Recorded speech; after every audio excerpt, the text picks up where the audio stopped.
guys, welcome to my channel. My name is Cass and today is Cat Day, which is why I'm wearing this hideous shirt.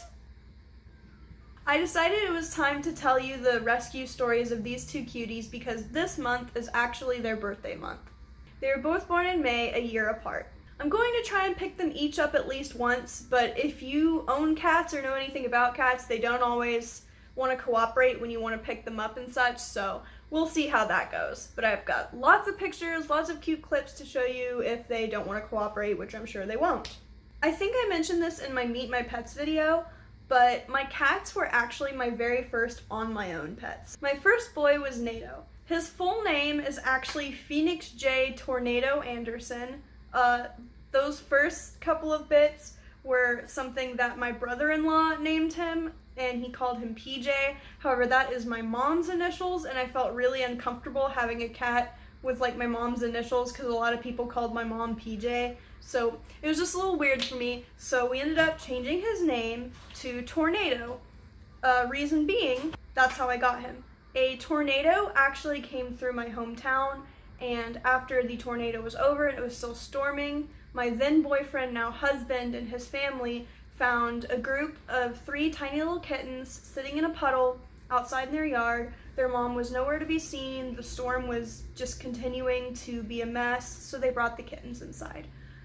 Tyler texted me and asked me if I wanted a kitten, and I mean, it's me, so yes, I said yes, I wanted a kitten, and I immediately drove over to his place and picked up little Nato.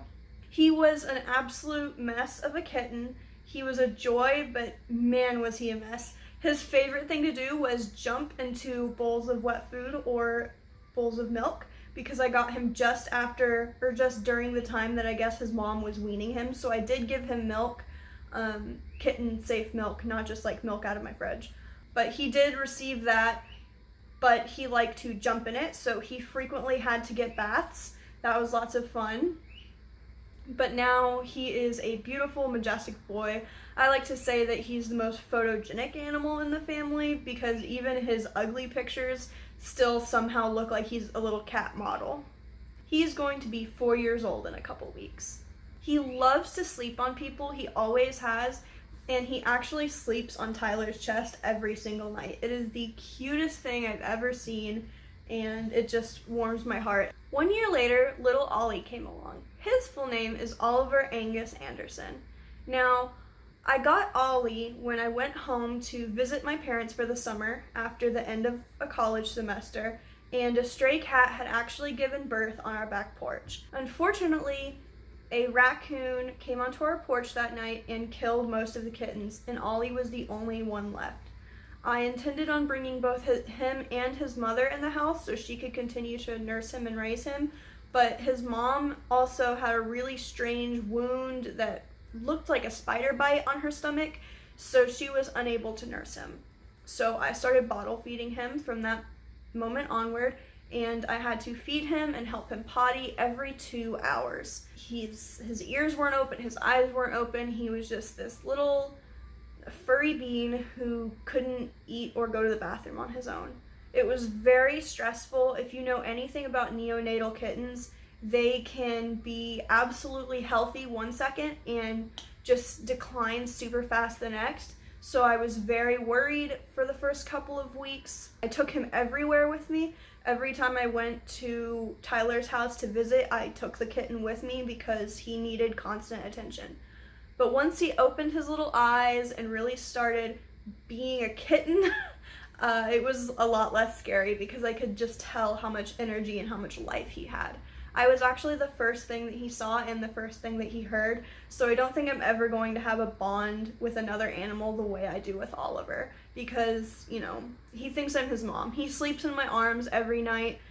Sometimes during thunderstorms, if he gets frightened, he will run over to me. Like, he's my little boy. So he's very sweet when it comes to me and people that he knows, but I will say that he is banned in 2 different vet offices in the state of Texas. But that's a topic for a whole nother video.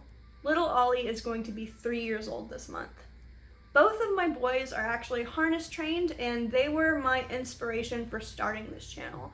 I really want to be able to show people that cats can be just as amazing as dogs, and they need just as much commitment and enrichment as dogs.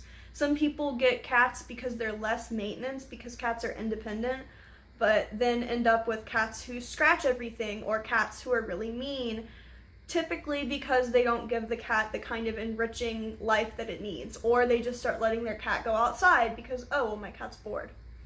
Cats should not be outside. I'm going on a tangent already. I plan on releasing quite a few cat videos this month, mostly focusing on some DIY toys and other little enrichment activities that you can do with your cat that are either cheap or super easy.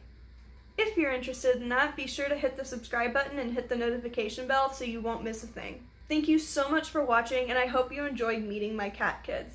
I know that cats are not as exotic and exciting as some of the other animals that people have, but to me, cats were one of the very first animals that I ever truly fell in love with.